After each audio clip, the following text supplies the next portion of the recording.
السلام علیکم۔ جو بات مجھ کو قرآن مجید سے سمجھ میں آئی ہے،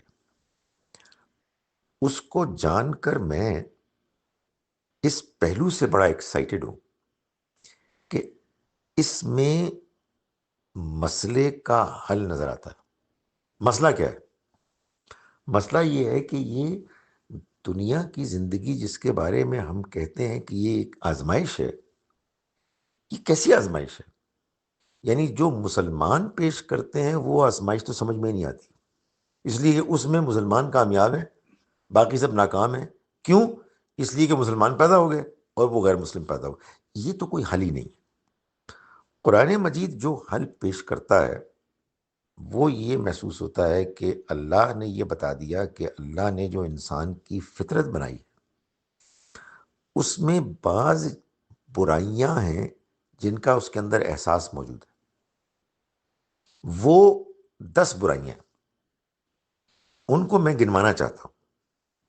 اللہ کے ساتھ کسی کو شریک ٹھہرانا، والدین کے ساتھ زیادتی کرنا، مال کو غلط طریقے سے خرچ کرنا جبکہ دوسرے ضرورت مند موجود ہیں، زنا کرنا یا اس کے قریب جانا، انسانی جان لینا، کسی یتیم یا یتیم کی طرح کسی کمزور کو ایکسپلائٹ کر کے اس کا مال ہڑپ کرنا، بے ایمانی کرنا کاروبار میں یا زندگی کے دوسرے گوشوں میں، اپنے کیے ہوئے معاہدوں کی خلاف ورزی کرنا، ان معاملات کے پیچھے پڑنا جو ہماری ذمہ داری نہیں، ہمارا جورسڈکشن نہیں، کسی کی ٹوہ میں لگنا، کسی کے بارے میں بدزنی کرنا وغیرہ وغیرہ، اور تکبر کرنا، دوسروں کو اپنے سے کمتر سمجھنا یا کمتر سمجھتے ہوئے حق کو ٹھکرانا۔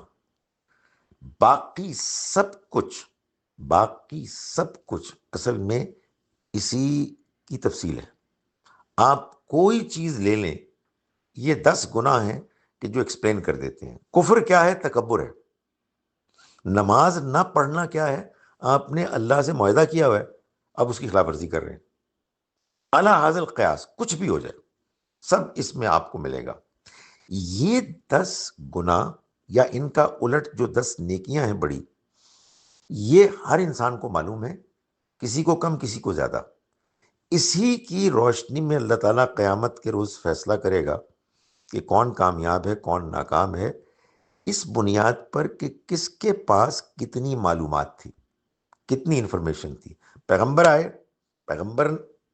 پیغمبروں نے جو پیغام پیش کر دیا، وہ اگر ان لوگوں کو کہ جو ان 10 گناہوں کو اوائڈ کرتے ہیں وہ لازماً مانیں گے، اور جو ان میں ملوث ہیں وہ نہیں مان سکیں گے، خاص طور پر تکبر کی وجہ سے اور گناہوں کی وجہ سے جو آدمی کے اوپر ایک زنگ چڑھ جاتا ہے۔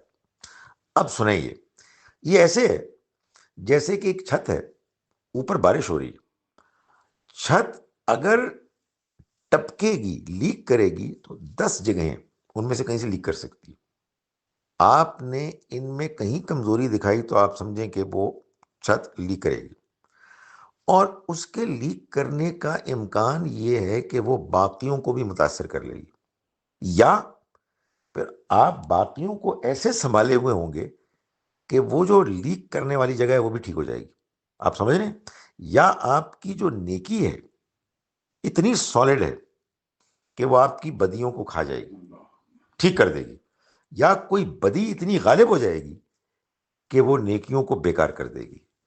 یہ ہمارا امتحان ہے، یہ سارے انسانوں کا امتحان ہے۔ یہ حقیقت ہے کہ جو ہم کو بھی سمجھنی چاہیے اور اس کے بارے میں فکر مند ہونا چاہیے، اور دوسروں کو بھی یہ پیغام ہمیں پیش کرنا چاہیے۔